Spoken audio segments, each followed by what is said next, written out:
대부분의 사람들은 휴거를 생각할 때 극적이고 영화 같은 장면을 떠올립니다. 어쩌면 하늘이 열리고 나팔 소리가 울려 퍼지며 수백만 명의 사람들이 사라지는 휴거가 일어날지도 몰라요. 어떻게 생각하세요? 눈 깜짝할 사이에 연설전, 전대륙 쇼핑, 포르체크. 대부분의 사람들은 극적이고 영화 같은 장면을 상상한다고 생각합니다. 어쩌면 하늘이 열리고 나팔 소리가 울려 퍼지며 수백만 명의 사람들이 순식간에 사라지는 누가 봐도 명백한 사건이 벌어질지도 모릅니다. 성경에 나팔 소리가 언급되기는 하지만 실제 사건은 대부분의 사람들이 상상하는 것보다 훨씬 더 갑작스럽고 신비롭고 신성합니다. 휴거에 대한 가장 큰 오해 중 하나는 우리가 무슨 일이 일어나고 있는지 이해할 시간이 있을 것이라는 생각입니다. 하지만 성경에 따르면 그것은 눈 깜짝할 사이에 일어날 것입니다. 먼저 고린도전서 15장 52절에서 56절까지 읽어보겠습니다. 순식간에 눈 깜짝할 사이에 마지막 나팔 소리가 울려 퍼지는 순간, 나팔 소리가 울리면 죽은 자들이 썩지 않는 몸으로 부활하고 우리는 변화될 것입니다. 음악을 위해서는 이 썩어 없어질 몸이 썩지 않는 몸을 입어야 하고 이 죽을 몸이 죽지 않는 몸을 입어야 합니다. 음악 썩을 것이 썩지 않는 것을 입고 죽을 것이 죽지 않는 것을 입을 때에 기록된 말씀, 사망이 승리에 삼켜졌도다가 이루어지리라. 오 죽음이여, 너의 승리는 어디에 있는가? 오 죽음이여, 너의 독침은 어디에 있는가?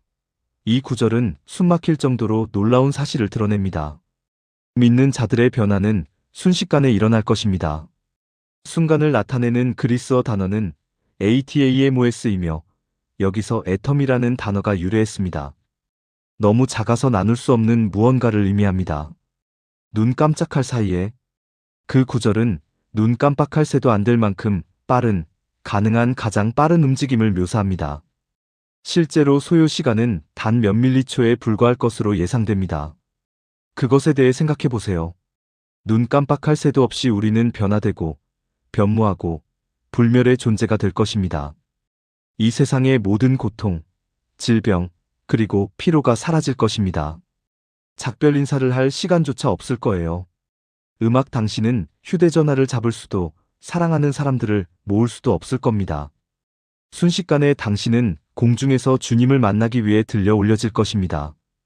이것은 불안감을 불러일으키는 것이 아니라 음악에 대한 기대감을 갖게 하는 것이어야 합니다. 세상 사람들이 보지 못할지라도 이 순간은 당신 인생에서 가장 영광스러운 음악의 순간이 될 것입니다. 모든 눈물이 닦이고 모든 짐이 사라지고 그리움의 아픔이 한숨에 사라졌다. 휴거는 단순히 진노에서 벗어나는 것에 관한 것이 아닙니다. 그것은 기쁨, 영원한 평화로 들어가는 것에 관한 것입니다. 음악 예수님과 함께하는 것이야말로 우리가 받을 수 있는 최고의 보상입니다. 이 음악은 당신의 마음에 두려움이 아닌 희망을 불어넣어야 합니다. 신앙인들에게 있어 이것은 우리가 그토록 간절히 기다려온 순간입니다. 믿음이 눈으로 직접 확인하는 순간, 우리의 일시적이고 연약한 몸이 영광스럽고 영원한 몸으로 바뀔 때, 더 이상 고통도 눈물도 힘겨운 싸움도 없다. 그 신성한 순간, 음악 모든 것이 바뀔 것입니다. 그리고 이는 단순히 외적인 변화만이 아닙니다. 영적인 귀환이다. 우리는 세상 창조 이전부터 우리를 사랑하셨던 분을 뵙게 될 것입니다. 코웃음 우리는 구원자의 눈을 바라볼 것이다. 우리는 휴거가 모든 사람들이 알아볼 수 있는 명백한 징조들이 연이어 나타나면서 오는 것이 아니라는 점을 이해해야 합니다. 예수님께서는 그것이 예기치 않게 일어날 것이라고 분명히 말씀하셨습니다. 사람들은 예상치 못한 상황에 직면할 것입니다. 이로써 우리는 또 다른 중요한 구절에 이르게 됩니다. 누가복음 17장 26-30절. 노아 시대에 그러했듯이 인자의 시대에도 그러할 것이다. 노아가 방주에 들어간 날까지 사람들은 먹고 마시고 결혼하고 시집가곤 했습니다. 그러자 홍수가 나서 그들을 모두 멸망시켰다. 롯 시대에도 마찬가지였다. 사람들은 먹고 마시고 사고 팔고 씨를 뿌리고 건물을 지었다. 그러나 롯이 소돔을 떠난 날 하늘에서 불과 유황이 쏟아져 내려 그들을 모두 멸망시켰다. 인자가 나타나는 날도 이와 같을 것이다. 이 구절은 신학계에서 자주 논의됩니다. 예수님께서 말씀하시는 것은 휴거일까요? 아니면 재림일까요? 두 견해 모두에 대한 타당한 주장이 있지만 저는 이것이 휴거에 관한 것이라고 생각합니다. 일상의 평범함을 강조하는 점에 주목하세요. 먹고 마시고 결혼하고 쇼핑하고 계획하기. 이것은 혼돈에 빠진 세상을 묘사하는 것이 아닙니다. 이곳은 평화가 사라지고 역병이 창궐하며 적그리스도가 혼란을 일으키는 대환난의 세계가 아닙니다. 아니요, 이 그림은 노아와 롯 시대에 심판이 일어나기 전처럼 삶이 평소와 다름없이 계속되는 모습을 그린 것입니다. 세계는 잠시 소강 상태에 접어들 것이고 거짓된 평화와 안정감에 휩싸일 것입니다. 그러면 순식간에 모든 것이 바뀔 것입니다. 두 사례 모두에서 의로운 자들이 제거된 후에 심판이 내려졌습니다.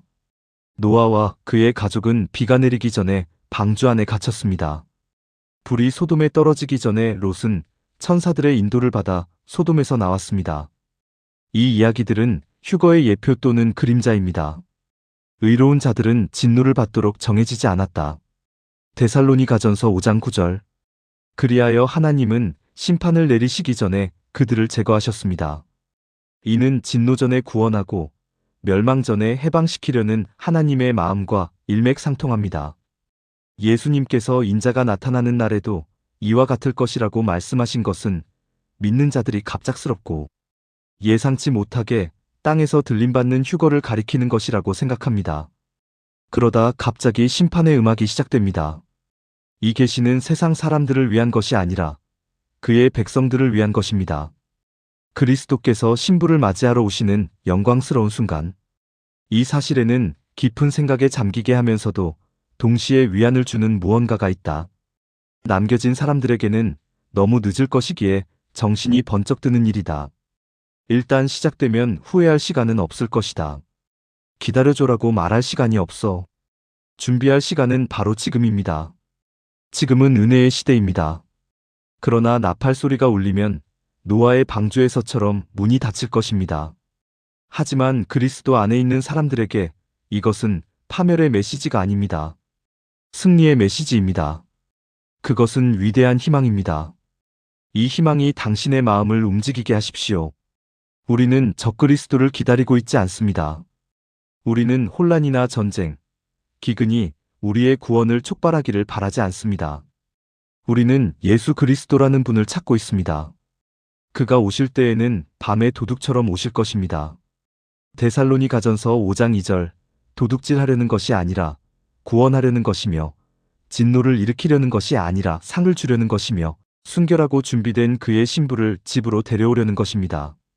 세상은 이 일이 일어날 줄은 예상하지 못할 것이다.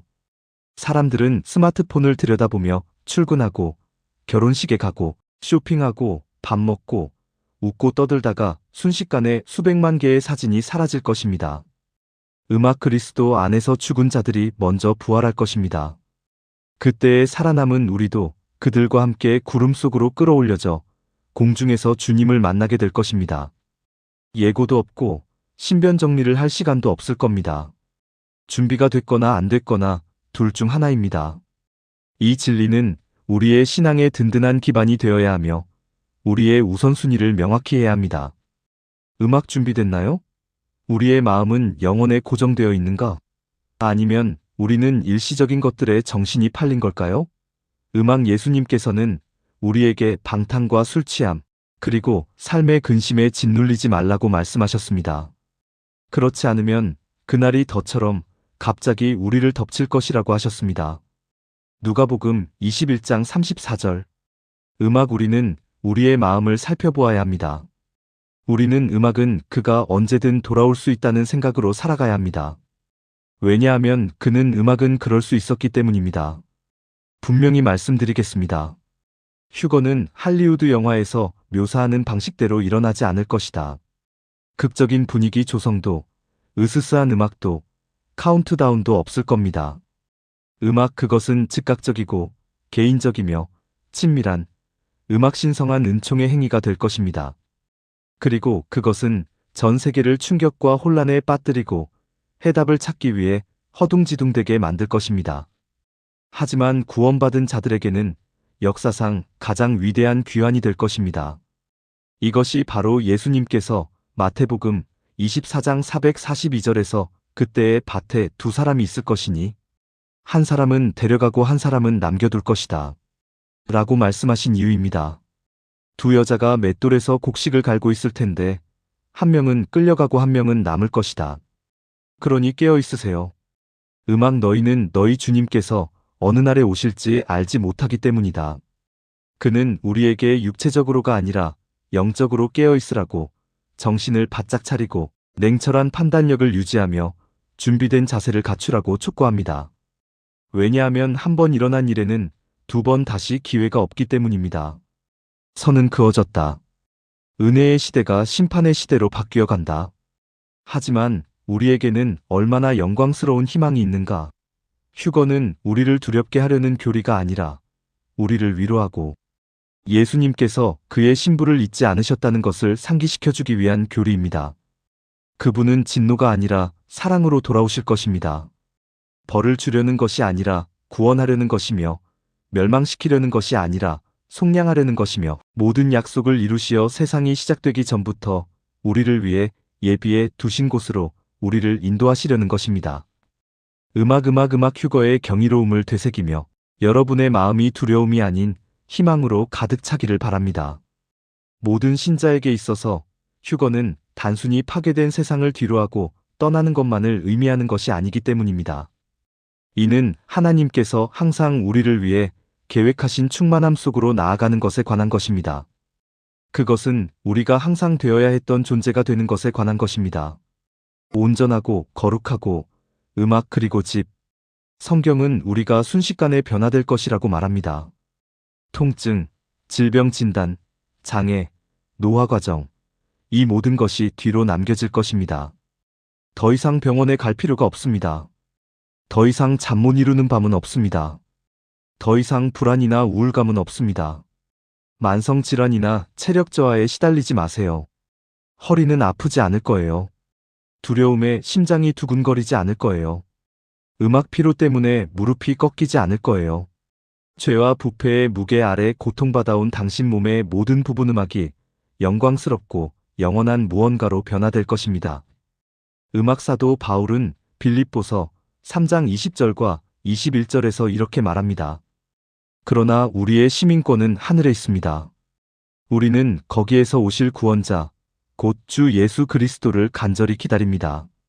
그분은 모든 것을 다스리시는 능력으로 우리의 비천한 몸을 그의 영광스러운 몸과 같이 변화시키실 것입니다. 생각해 보십시오. 당신의 몸이 그분처럼 부활하여 빛나고 썩지 않는 몸이 되는 것을 말입니다. 이것은 환상이 아닙니다. 이것은 하나님의 약속입니다. 피곤함 없이 깨어나는 것을 상상해 보십시오. 음악 숨쉬기가 편안하며 달려도 지치지 않고 걸어도 결코 음악 쓰러지지 않는 모습을 그려볼 수 있습니까? 이것이 그리스도 안에 있는 자들을 기다리는 것입니다. 음악 당신은 다시는 고통으로 눈물을 흘리지 않을 것입니다. 다시는 유혹과 싸우거나 불안과 싸우지 않을 것입니다. 당신은 영광과 의로 옷 입을 것입니다. 그뿐 아니라 당신의 마음은 온전해지고 영혼은 만족할 것입니다. 오랫동안 품어왔던 당신의 깨어진 부분이 사라질 것입니다. 수년 후 그 마음의 상처, 오랫동안 남아있는 후회, 가슴을 짓누르는 슬픔은 사라지고 완전히 치유되고 회복될 것입니다. 하나님께서 그 순간 당신에게 주실 정서적, 영적 치유는 육체적 치유만큼이나 강력할 것입니다. 당신은 평화, 완전한 평화, 흔들리지 않는 평화를 알게 될 것입니다. 지키려 애쓰거나 싸울 필요가 없는 평화, 하나님의 보좌에서 강물처럼 흘러나오는 평화를 알게 될 것입니다. 당신은 예수님을 얼굴을 맞대고 보게 될 것입니다. 그리고 그 순간 모든 슬픔, 모든 시련, 모든 고통이 의미를 갖게 될 것입니다. 그분의 영광의 빛 안에서 모든 것이 녹아내릴 것입니다. 최고의 순간은 지나간 것이 아니라 앞으로 다가올 것입니다. 이것은 단지 과거를 극복하는 데 도움이 되는 듣기 좋은 말이 아닙니다. 하나님의 영원한 약속에 뿌리내린 영적인 진리입니다. 원수는 당신의 가장 좋은 시절이 이미 지나갔다고, 기쁨은 몇 년 전에 절정에 달했다고, 삶의 목적은 사라졌다고, 희망은 희미해지고 있다고, 힘이 빠져가고 있다고 믿게 만드는 것을 무엇보다도 바랄 것입니다. 하지만 하나님의 말씀은 다른 이야기를 전합니다. 그리스도여, 가장 좋은 것은 언제나 아직 앞에 있습니다. 바로 당신 앞에 있습니다. 하늘이 갈라지고 나팔 소리가 울려 퍼지는 순간, 당신 앞에는 두 팔을 활짝 벌리고 당신의 이름을 부르시는 예수님의 모습이 있습니다. 당신을 심판하려는 것이 아니라 환영하려는 것입니다. 당신 앞에는 그리스도 안에서 죽은 사랑하는 사람들과의 재회가 있습니다. 당신이 눈물 흘리며 그리워했던 사람들, 작별 인사조차 하지 못했던 사람들 말입니다. 눈 깜짝할 사이에 당신은 그들과 다시 함께하게 될 것입니다. 슬픔이 아닌 영광 속에서 말입니다. 바로 당신 앞에 있습니다. 영혼은 이 세상보다 못한 것이 아닙니다. 당신 이야기에 희미해지는 빛이 아닙니다. 오히려 떠오르는 해와 같습니다. 당신의 영원한 몸은 결코 약해지거나 병들거나 지치지 않을 것입니다. 당신의 새로운 마음은 불안, 우울, 혼란, 두려움으로 흐려지지 않을 것입니다. 당신의 마음은 다시는 아프지 않을 것입니다. 모든 미처 답을 찾지 못한 질문에 대한 답을 얻게 될 것입니다. 모든 상처가 치유될 것입니다. 모든 갈망이 이루어질 것입니다. 바로 당신 앞에 있습니다. 이 세상이 아니라 흔들리지 않는 왕국 안에서. 세상은 당신에게 순간의 행복을 줄지 모르지만 천국은 영원한 기쁨을 줄 것입니다. 세상은 당신에게 덧없는 성공을 줄지 모르지만 천국은 영원한 승리를 선사할 것입니다. 지금은 마음이 상했을지 모르지만 온전함이 올 것입니다. 지금은 거부당했다고 느낄지 모르지만 구세주의 품을 껴안을 준비가 되어 있습니다. 예수님께서는 요한복음 14장 2절과 3절에서 내 아버지 집에 거할 곳이 많으니라고 말씀하셨습니다. 그렇지 않았다면 제가 말씀드렸을 겁니다. 내가 너를 위하여 처소를 마련하러 간다. 내가 가서 너희를 위하여 처소를 마련하면 다시 와서 너희를 내게로 영접하리라. 내가 있는 곳에 너희도 있게 하려 함이라. 이것이 바로 당신 앞에 놓인 것입니다. 장소, 사람, 약속, 그리고 영원함. 최근 몇 년 동안 사회는 자제력의 현저한 저하를 목격했으며 알코올과 마약 같은 물질 중독률이 급증하고 있습니다. 이러한 자제력의 붕괴는 물질 남용을 넘어 언뜻 보기에 무해하거나 심지어 문화적으로 용인되는 것처럼 보이는 삶의 영역까지 스며들고 있습니다. 특히 지난 5년은 이러한 저하를 여실히 보여주는 시기였습니다. 사회적 자제력의 기반이 명백히 무너진 시기였습니다. 2020년의 팬데믹은 이러한 악화 추세를 더욱 심화시켰습니다. 고립된 상황에서 많은 사람들이 위안을 찾기 위해 물질에 의존하게 되었고, 그 결과 알코올 중독률은 23% 증가했으며 기존 사용자들 사이에서 마약 소비는 16% 증가했습니다. 그 결과 2021년에는 상황이 더욱 악화되었습니다. 과다 복용으로 인한 사망자가 15%나 급증하는 안타까운 일이 발생했습니다. 약물 남용이 급증함에 따라 문란한 성생활에 대한 사회적 규범도 변화해 왔습니다. 데이팅 앱과 소셜미디어로 인해 확산된 원나잇 스탠드 문화는 즉각적인 만족을 추구하고 자제력을 잃어가는 더 광범위한 변화를 보여줍니다.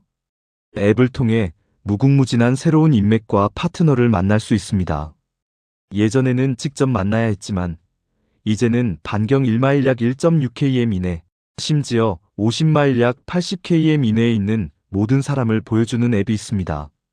원나잇 스탠드 문화가 확산되는 것도 당연합니다. 그 어느 때보다 쉬워졌습니다. 어떤 이들은 이러한 문화를 해방으로 여기지만 신체적 위험뿐만 아니라 심각한 심리적, 정서적 파장도 수반합니다. 문란한 성생활에 대한 용인과 미화는 사회의 더 깊은 병폐, 즉 더덥고 영원한 것에서 연결과 인정을 갈망하는 욕구를 드러냅니다. 피상적인 사랑이죠. 우리는 이 침대 저 침대로 옮겨 다니도록 창조되지 않았습니다. 창조주께서는 우리가 사랑에 빠졌다 헤어지도록 창조하지 않으셨습니다. 하지만 우리는 옷을 갈아입듯 사랑에 빠졌다 헤어지는 시대에 살고 있습니다. 이러한 경향의 또 다른 표현인 쇼핑 중독은 디지털 시대에 더욱 심화되었습니다. 온라인 구매의 편리함과 우리의 심리적 취약점을 이용하는 타겟 마케팅이 결합되어 강박적인 구매가 증가했습니다. 이러한 중독은 재정적 부담을 가중시킬 뿐만 아니라 소비와 불만족의 악순환에 빠뜨립니다. 구매 행위 자체가 더 깊은 곳에 있는 충족되지 않은 욕구를 일시적으로 달래주는 수단이 되는 것입니다. 어떤 사람들은 돈이 없는 것이 아닙니다.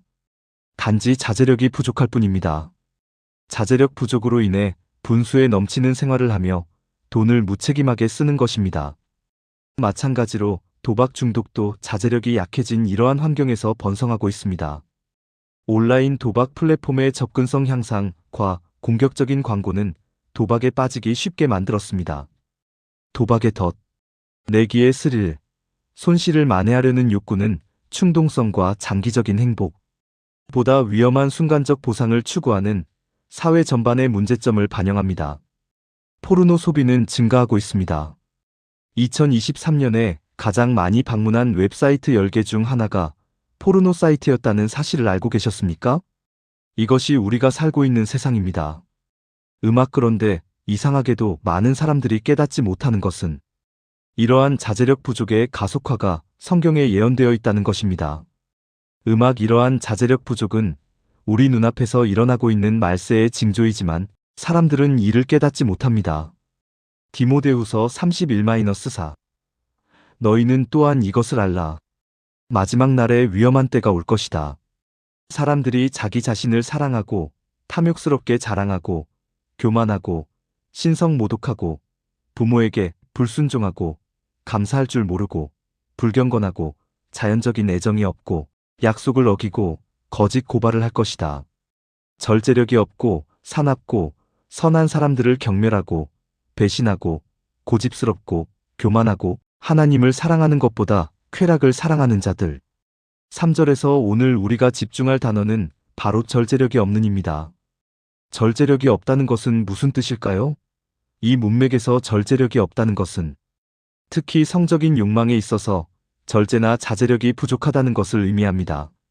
저는 마지막 날에 사탄이 세운 최종 계획과 전략 중 하나가 사람들의 마음에 자제력 부족을 심어주는 것이라고 확신합니다.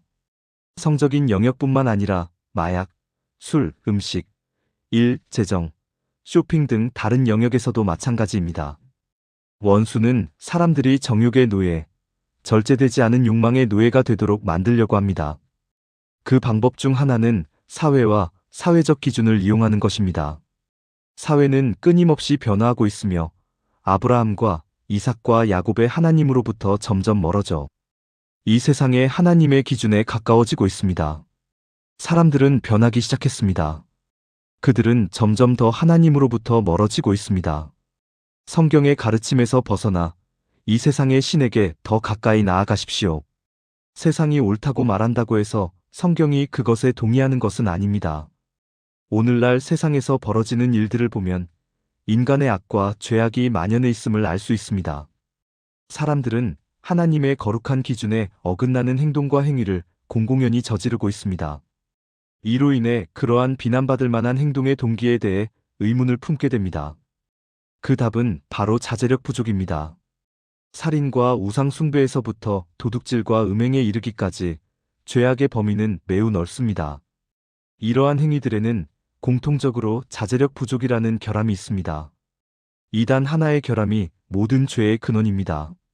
예를 들어 도둑질은 타인의 것을 가져가고 싶은 충동을 억제하지 못하는 데서 비롯되고 간음은 다른 사람에 대한 성적 욕망을 억제하지 못하는 데서 비롯됩니다. 자제력 또는 오히려 자제력 부족은 죄악의 증가에 중추적인 역할을 합니다. 악입니다. 사람들이 음행을 저지르는 이유는 자제력 부족 때문입니다. 사람들이 간음을 하는 이유도 바로 여기에 있습니다. 자제력 부족이라는 문제입니다. 사람들이 마약을 하는 이유도 마찬가지입니다. 자제력 부족이라는 문제입니다. 사람들이 살인을 저지르는 이유도 자제력 부족 때문입니다. 당신은 지금 어떤 시대에 살고 있는지 아십니까? 사람들은 인간의 생명을 조금도 존중하지 않습니다. 아무렇지도 않게 사람의 목숨을 빼앗고 아무 일도 없었던 것처럼 잠자리에 드는 사람들이 있습니다. 자제력의 중요성은 아무리 강조해도 지나치지 않습니다. 하지만 사람들은 이를 자주 간과합니다. 사람들은 옳고 그름을 분별하고 자신의 행동이 가져올 결과를 알고 있습니다. 그럼에도 불구하고 불필요한 성관계와 같이 후회와 자책으로 이어지는 선택을 합니다. 이러한 역설적인 행동은 자제력의 심각한 결핍을 보여주며 자제력의 중요성을 강조합니다. 부정행위를 줄이고 보다 윤리적인 사회를 만드는 데 기여해야 합니다. 당신은 마약이나 음악에 빠지고 싶지 않지만 그것들에 끌립니다. 왜 자제력이 부족한 걸까요? 내야 할 공과금이 있지만 필요 없는 옷이나 음악 쇼핑에 우선순위를 둡니다. 왜 자제력이 부족한 걸까요? 당신은 간통을 하고 싶지 않지만 계속해서 간통을 저지릅니다. 당신이 바람을 피우는 이유는 남편을 사랑하지 않아서가 아닙니다. 당신은 진심으로 남편을 사랑합니다. 그는 좋은 사람이고 당신은 그를 사랑하며 가정을 잃고 싶지 않습니다. 하지만 당신은 이 비밀스러운 외도를 멈출 수 없습니다. 왜 그럴까요? 자제력이 부족하기 때문입니다. 당신은 아내를 끊임없이 속이고 싶지 않습니다. 모든 방법을 다 써봤지만 아내를 속이는 것을 멈출 수 없습니다. 왜 그럴까요? 자제력이 부족하기 때문입니다. 당신은 포르노를 혐오합니다. 진심으로 혐오합니다. 포르노가 당신의 시간을 낭비하는 것임을 알고 있습니다. 인터넷에서 음란물을 보는 중독이 더 나은 사람이 되는 것을 방해한다는 것을 알고 있습니다. 당신은 이런 불경스러운 영상들을 보는데 끝없이 시간을 허비하고 있습니다. 왜 그럴까요? 자제력이 부족하기 때문입니다. 한번 생각해 보세요. 당신이 어떤 사람이 될 수 있을지, 무엇을 성취할 수 있을지, 어떤 곳에 갈 수 있을지, 어떤 것들을 이룰 수 있을지 생각해 보세요. 이런 불경스러운 웹사이트에서 시간을 허비하지 않는다면 삶의 모든 면이 훨씬 나아질 것입니다. 하지만 불경스러운 영상을 보는 중독은 이미 너무 오랫동안 당신 삶의 일부가 되어버렸고 당신은 그것을 당연하게 받아들이고 있습니다. 당신은 이 죄에 익숙해져서 편안함을 느끼고 나이가 들어가면서도 불경스러운 영상을 보는 이 비밀스러운 죄를 마음속에 품고 있습니다. 아내에게 숨기고 집안에서 몰래 저지르는 이 죄 말입니다. 시간이 흘러가는 동안 당신은 이 죄를 키우고 자제력 부족 때문에 그것을 삶의 일부로 받아들이고 있습니다. 하지만 마음속 깊은 곳에서는 불경스러운 영상을 보는 죄가 어떤 결과를 초래할지 알고 있습니다. 음란한 영상 시청과 자위는 잘못된 것입니다. 죄에 안주하지 마십시오. 어떤 죄든, 어떤 종류의 죄든 죄에 안주해서는 안 됩니다. 죄를 미워하십시오. 악마는 사람들의 자제력을 약화시키는 것이 얼마나 중요한지 잘 알고 있습니다. 사람들이 자제력을 버리게 하면 악한 길로 유혹하기가 더 쉬워진다는 것을 알고 있습니다. 디모데후서 3장에서는 마지막 날에 위험한 때가 올 것이라고 경고합니다. 우리는 지금 바로 그 시대를 살고 있으며 디모데후서 3장에 기록된 예언적 사건들이 성취되는 것을 목격하고 있습니다. 오늘 우리가 성경에서 강조하는 이 시대의 핵심적인 징조는 절제력 부족, 즉 방탕함의 만연입니다. 이는 사람들이 자제력을 버리고 도덕적 나침반 없이 행동하는 사회를 의미합니다. 그리고 여러분은 바로 여러분이 살고 있는 사회가 죄의 유혹으로 여러분을 끊임없이 몰아넣고 있다는 것을 모르십니까? 자제하는 삶을 살지 못하도록 압력을 가하고 있습니다. 방탕한 삶을 살도록 부추기기 위해 만들어진 것입니다. 자제력의 부재는 성령님을 피하는 더 깊은 문제를 나타냅니다. 성령님이 사람의 삶에서 역사하기 시작할 때 나타나는 분명한 표징 중 하나는 자제력입니다. 따라서 자제력을 갖는다는 것은 성령님께서 삶을 인도하시고 이끌어 주시도록 허락하는 것과 같습니다. 자제력은 우리 안에 계신 성령님의 직접적인 표현입니다. 갈라디아서 5장 22-23절은 이를 확증하며 그러나 성령의 열매는 사랑과 기쁨과 평화와 오래 참음과 자비와 선함과 신실함과 온유와 절제입니다. 라고 말합니다. 그러한 행위를 막는 법은 없다. 이 구절은 절제력을 비롯한 여러 미덕이 성령과 조화롭게 살아가는 삶의 결과임을 강조합니다. 자동차를 생각해 보세요. 자동차의 핵심 제어 장치는 핸들이며 핸들 없이는 운전이 불가능합니다. 아무런 문제도 없는 새 차를 상상해 보세요. 그 지속 기간, 즉 며칠이든 몇 년이든 운전자에 따라 크게 달라집니다. 운전 경험이 부족하고 운전면허가 없는 사람이 운전하면 사고가 발생하여 차량이 손상될 수 있습니다. 반대로 면허를 소지한 전문 운전자는 차량을 양호한 상태로 유지하여 조기 손상을 방지할 가능성이 높습니다. 마찬가지로 우리의 삶은 이 자동차와 같습니다. 운전기사가 필요합니다. 저희가 직접 수행할 수도 있고 다른 사람에게 위임할 수도 있습니다. 우리 인생 여정의 범위와 우리가 이루는 성공은 이 운전자의 선택에 달려 있습니다. 그렇다면 중요한 질문이 제기됩니다. 내 삶을 조종하는 사람은 누구인가? 이 질문은 구체적인 답변을 요구합니다. 당신의 삶을 인도하는 것은 육신입니까? 아니면 성령입니까? 자신의 삶을 되돌아보면 답을 찾을 수 있습니다. 갈라디아서 5장 19절에서 21절에 열거된 육체의 행실, 곧 간음, 음행, 더러움, 음란, 우상숭배, 마술, 미움, 불화, 질투, 분노, 이기심, 분열, 파벌, 시기, 살인, 술 취함, 방탕함 등을 행하는 경우라면 이는 육체의 지배력을 나타냅니다. 성경은 그러한 행동에 가담하는 자들은 하나님의 나라를 상속받지 못할 것이라고 경고하며 당신 삶의 원동력이 무엇인지 되돌아보도록 촉구합니다. 만약 당신이 음란한 삶을 살고 있다면 당신의 삶은 성령이 아니라 육신의 지배를 받고 있는 것입니다. 만약 당신이 우상숭배적인 삶을 살고 있다면 당신의 삶은 성령이 아니라 육신에 의해 지배되고 있는 것입니다. 만약 당신이 증오심으로 가득 찬 삶을 살고 있다면 당신의 삶을 지배하는 것은 성령이 아니라 육신의 욕망입니다. 만약 당신이 가학적인 삶을 살고 있다면 당신의 삶을 지배하는 것은 성령이 아니라 육체입니다.